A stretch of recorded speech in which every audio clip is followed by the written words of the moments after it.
নমস্কার বন্ধুরা, আশা করি সবাই ভালোই আছেন। কোন পথে রানাঘাট এই থাম্বনেলটা দিয়ে শুরু করলাম আজকে।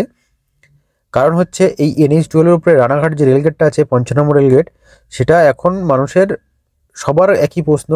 যত আমি ভিডিও করি এই আপনাদের রাস্তার আপডেট সম্বন্ধে সবাই একই প্রশ্ন করেন, রানাঘাটের সমস্যাটা কবে মিটবে।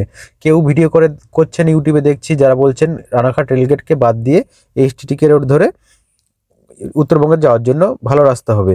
তো তার জন্য বলি আমি, রানাঘাটের ওই রেলগেটের সম্বন্ধে আমি ডিটেলস আপডেট করে দেবো। আর এক সপ্তাহের মধ্যে খুব ভালো একটা খবর আসবে। এক সপ্তাহের মধ্যে একটা লেন চালু হয়ে যাবে রানাঘাট রেলগেটের। সেটা আপনাদের পরবর্তী এই ভিডিওর শেষের দিকে আলোচনা করে দেবো। তো সঙ্গে থাকুন। আমাদের নদিয়াবাসীর, যা নদিয়া আমরা থাকি, বেশিরভাগ সমস্যা হচ্ছে আপনার রানাঘাট রেলগেট যেটা ৫৫ নম্বর, আর একটা হচ্ছে কল্যাণী রেলগেট যেটা ৪২ নম্বর রেলগেট। এই দুটো হচ্ছে সব থেকে নদিয়াবাসীর কাছে একটা কলঙ্কময় অবস্থায় আছে এখন বর্তমানে। কারণ হচ্ছে দেখুন, প্রত্যেক দিন এই ৪২ নম্বর রেলগেটে প্রচুর পরিমাণ ট্র্যাক ফেসে থাকে, গাড়ি ফেসে থাকে। আর ৪২ নম্বর রেলগেট যেটা কল্যাণীতে, সেটাও ওরকম প্রচুর পরিমাণ জ্যাম লাগছে। আর যেহেতু সেটা কল্যাণীতে প্রচুর হসপিটাল, এইমস এসব আছে, এর জন্য প্রচুর পরিমাণ মানুষকে হয়রানিও হতে হয়। তো কল্যাণীর যে ৪২ নম্বর রেলগেট, সেটা কোনো কাজ শুরু হয়নি, সেটা এই অবস্থায় আছে, যেহেতু সেটা স্টেট হাইওয়ের উপরে আছে। আর NHAI, এই যে national highway authority of India, এর উপরে আছে ৫৫ নম্বর রেলগেট। তো এটার কাজ চলছে খুব তাড়াতাড়ি, খুব বেশি হলে এক সপ্তাহের মধ্যে একটা সুখবর আসবে। যে ৪২ নম্বর রেলগেটটা একটা লেন চালু করে দেওয়া হয়েছে। তো আর যারা প্রাইভেট গাড়ি নিয়ে যাবেন, প্রাইভেট গাড়ি মানে ছোট গাড়ি নিয়ে, তাদের জন্য কিন্তু অতটা সমস্যা নেই। যা বারবার যারা প্রশ্ন করছেন কমেন্ট বক্সে আমার, যে ৪২ নম্বর রেলগেটে কি যাওয়া যাবে, সরি ৫ নম্বর রেলগেট রানাঘাট কি যাওয়া যাবে, লেভেল ক্রসিং কি ফাঁকা পাওয়া যাবে। আমি তাদের জন্য বলি যে স্থানীয় প্রশাসন আছে, তারা যথেষ্ট হেল্প করছে। তার কারণ হচ্ছে ধরুন, পায়রাডাঙ্গার আগে পর্যন্ত, রাত থেকে ভোর থেকে পায়রাডাঙ্গা আগে পর্যন্ত ট্র্যাকগুলোকে সব দাঁড় করিয়ে দেওয়া হচ্ছে। যেহেতু সকালটা ভালোভাবে কাটে, তারপর ১১টা ১২টার পর থেকে ট্র্যাকগুলোকে আবার ওই রেলগেট দিয়ে ক্রস করানো হচ্ছে। তখন সেই সময়টা ভোর থেকে ১০টা ১১টা পর্যন্ত যে পিক টাইমটা, অফিস আওয়ারটা থাকে, সেই সময় শুধুমাত্র ছোটো গাড়ি পাস হচ্ছে, তখন জ্যাম থাকছে না। আর যদি জ্যাম আপনি ১১টা ১২টার পরেও যান আপনি এই রাস্তা দিয়ে, তো আপনি সার্ভিস লেন ধরতে পারবেন। একদম বেগোপাড়ার আগের থেকে সার্ভিস লেন আছে, সার্ভিস লেন দিয়ে আপনি চলে যেতে পারবেন, একদম রেলগেটের মুখে চলে যেতে পারবেন। হয়তো আপনাকে ২-১০ মিনিট দাঁড়াতে হবে, কিন্তু আপনার একটু অসুবিধা হবে না। আর আমি আজকে শুরু করলাম ভিডিওটা, বলে নিই আমি আগেই, ভিডিও শুরু করলাম চাকদা থেকে। এই চাকদা থেকে যাচ্ছি আমি আজকে রানাঘাট পর্যন্ত, দেখাবো আপনাদেরকে রাস্তার কাজ কোথায় কত দূর হলো। তো এই অংশের কাজ একদম ১০০% কমপ্লিট। কিছু কিছু জায়গা সার্ভিস লাইন, এখানে সার্ভিস লাইনের কাজ চলছে। আর প্ল্যান্টেশনের কাজ, আপনার স্ট্রিট লাইট সব কিছুই একদম কমপ্লিট হয়ে গেছে এইটুকুর অংশে।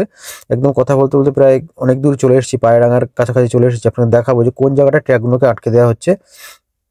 এই দেখুন, এইখান থেকে এই যে সামনে একটা ডিভাইডার কাটা আছে, এই সামনে দেখাচ্ছি আপনাদেরকে। ওইখান থেকে আপনাদেরকে, যে সকালবেলা যারা আসবেন একদম ভোরের দিকে, ওইখান থেকে আপনার ডান দিকে লেনে দিয়ে দেবে এইখানটায়। যেহেতু আমি এসছিলাম তখন ১২:৩০ ১টা মতো বাজে, ওই জন্য এইখানটা না, একটু আগে যেতে হবে। তো সেই টাইমে খোলা ছিল রাস্তা, ট্র্যাকগুলো সব যাচ্ছিল একদম এ পর্যন্ত, আপনার লেভেল ক্রসিং পর্যন্ত। ওই জন্য তখন আমি দেখতে পাই। কিন্তু আরেকদিন আমি এসছিলাম, সেদিন আমি সকালবেলা এসছিলাম। আমি মাঝে মাঝেই রানাঘাটের দিকে যাই আমি গাড়ি নিয়ে। তো আমি দেখতে পাই রাস্তার কী অবস্থায়, কতক্ষণ জ্যামে দাঁড়াতে হয়। তো যারা অনেকে কমেন্ট ভিডিও করে একটু ভয় দেখান যে রানাঘাট খুব বাজে একটা অবস্থা, সেরকম কোনো ব্যাপার না। রানাঘাট দিয়ে আপনি যেতে পারবেন। ছোটো গাড়ি হলে কোনো সমস্যা নেই, বড় গাড়ি হলে, যেগুলো আপনার গুডস ক্যারিয়ার গাড়ি, সেগুলোতে, ডালা গাড়িতে সমস্যা আছে। তাছাড়া ছোটো প্রাইভেট গাড়িতে কোনো সমস্যা নেই। রানাঘাটে হয়তো আপনাকে ১০ মিনিট ১৫ মিনিট, খুব বেশি হলে আধ ঘন্টা ৩০ মিনিট আপনাকে ওয়েট করতে হবে। আপনার খুবই কপাল খারাপ থাকে তখন ৩০ মিনিট, মোটামুটি ১০ মিনিট ১৫ মিনিটের মধ্যে আপনি বেরিয়ে যেতে পারবেন রানাঘাট থেকে, লেভেল ক্রসিংটা পার হয়ে যেতে পারবেন। দেখুন, এই পায়রাডাঙ্গা মোড়ে চলে এসেছি মনে হচ্ছে। হ্যাঁ, আমি একটা পাস পার হয়ে গেছি। সেটা না, এইখান থেকে এটা পায়রাডাঙ্গা মোড় না, এইখান থেকে আপনাকে সকালবেলা আসলে ডান দিকে লেনে দিয়ে দেবে। আর এইখান থেকে ট্র্যাকগুলোকে সামনে এগিয়ে দেবে, দিয়ে একদম পায়রাডাঙ্গার মোড় অব্দি আপনার ট্র্যাকগুলো রাস্তাতে পুরো লম্বাভাবে দাঁড় করিয়ে দিচ্ছে। আর একদম ডান দিকে লেন ধরে ছোটো গাড়িগুলো চলে যাচ্ছে আপনার একদম লেভেল ক্রসিং পার করে রানাঘাট। ওই টাইমটা, সকালের টাইমটায় একদম দুটো, খুব বেশি হলে আপনার ২-৫ মিনিট দাঁড়াতে হতে পারে। তাছাড়া লেভেল ক্রসিং একটু দাঁড়াতে হবে না। আর যেই ১০টা থেকে ১১টা ১১টা ১২টা বাজছে, তখন এই পায়রাডাঙ্গার মোড় থেকে ব্যারিকেডটা তুলে দেওয়া হচ্ছে। এখান থেকে নো এন্ট্রি তুলে দেওয়া হচ্ছে এবং তারা চলে যাচ্ছে একদম, সেই লরিগুলো একদম লাইন দিয়ে প্রচুর লরি দাঁড়িয়ে থাকছে, তারা চলে যাচ্ছে আপনার রেলগেটের দিকে। তখন জ্যামটা লাগছে, আর তখন জ্যামটা লাগলেও আপনার যদি ইমার্জেন্সি থাকে তখন আপনি একদম ডান দিকের লেন ধরে চলে যেতে পারবেন সোজা একদম লেভেল ক্রসিংয়ে। তো আপনাকে 1 মিনিটও দাঁড়াতে হবে না। আর যদি আপনার কোনো ইমার্জেন্সি না থাকে তাহলে একদম বাঁ দিকে সার্ভিস লেন ধরে চলে যাবেন, তাহলেও আপনাকে হয়তো 2-10 মিনিট দাঁড়াতে হবে, আপনার কোনো সমস্যা হবে না। রানাঘাট নিয়ে মানে এত মানুষের জিজ্ঞাসা প্রশ্ন, এই জন্য ভিডিওটা আমি করলাম আজকে দেখানোর জন্য। দেখুন পায়রাডাঙ্গার কাছাকাছি চলে এসেছি আমি প্রায়। এই যে পায়রাডাঙ্গা, এইখান থেকে আপনার পুরো ব্যারিকেডটা লাগানো থাকছে, এই পর্যন্ত ব্যারিকেড, এই পুরো ট্র্যাক জাম থাকছে এই রাস্তাটায় সকালবেলার দিকে। তো ওই জন্যই সমস্যা হচ্ছে না, রানাঘাটে কোনো সমস্যা হবে আপনাদেরকে নিশ্চিন্তে যেতে পারবেন। আর যারা 1 সপ্তাহ 10 দিন পরে যাদের মানে ট্যুর আছে, উত্তরবঙ্গের দিকে যাওয়ার কোনো প্ল্যান আছে, তাদের জন্য বলি তাদের কোনো সমস্যা নেই। আপনারা 1 সপ্তাহ খুব বেশি হলে 1টা সপ্তাহ লাগবে, একটা লেন খুব শিগগিরই চালু হয়ে যাবে। দেখুন পায়রাডাঙ্গা মোড় চলে এসেছি। এইখান থেকে আবার যে আমরা যারা ওই লেনে ছিলাম সেগুলোকে আবার এই লেনে ঢুকে দিচ্ছে পুলিশগুলো, সিভিকগুলো প্রচুর কাজ করছে মানুষের জন্য। এইখানকার প্রশাসন বলাই যায়, কারণ তারা যথেষ্ট চেষ্টা করছে যাতে ট্রাফিকবিহীন রাস্তাটা রাখা যায়। তো ওই জন্য তাদেরকে আমরা অসংখ্য ধন্যবাদ তাদেরকে আমি দিই।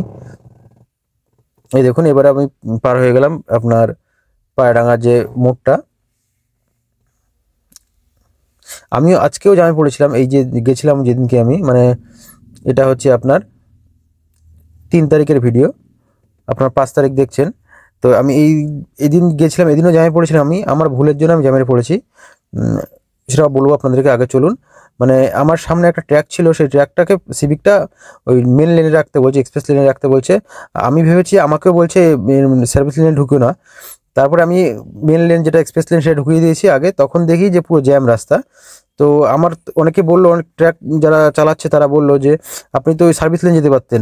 আচ্ছা, আমাকে হাত দেখিয়ে বললো যে মেন লেনে থাকতে সার্ভিস লেন না যেতে। তো তখন ওটা বললো যে এটা আমাকে বলছিল, আপনাকে বলেনি। এরকম ভুল আরেকজনের হয়েছিল, আমার পিছনে একটা গাড়ি ছিল, সেও এই মেন লেনে ঢুকে দিয়েছে, সেও অনেকক্ষণ দাঁড়িয়ে ছিল, প্রায় 40-45 মিনিট দাঁড়িয়েছিলাম আমরা।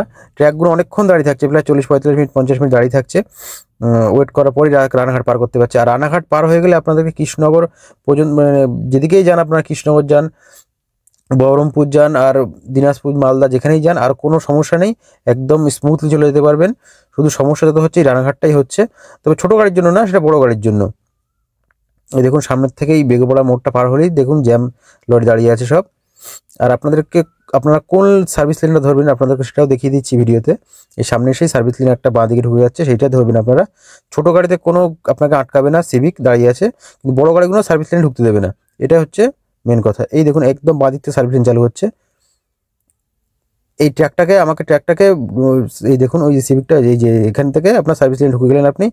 আমি কিন্তু ভুল করে আমি মেন লেনে ঢুকে গেছি, ওই জন্য আমার অনেকটা লেট হয়েছে। তো যাই হোক, আপনাদেরকে আশা করি অনেকটা বোঝাতে পারলাম আমি। আজকের ভিডিওটা যে পর্যন্ত, ভিডিও দেখার জন্য ধন্যবাদ, থ্যাংক ইউ সো মাচ।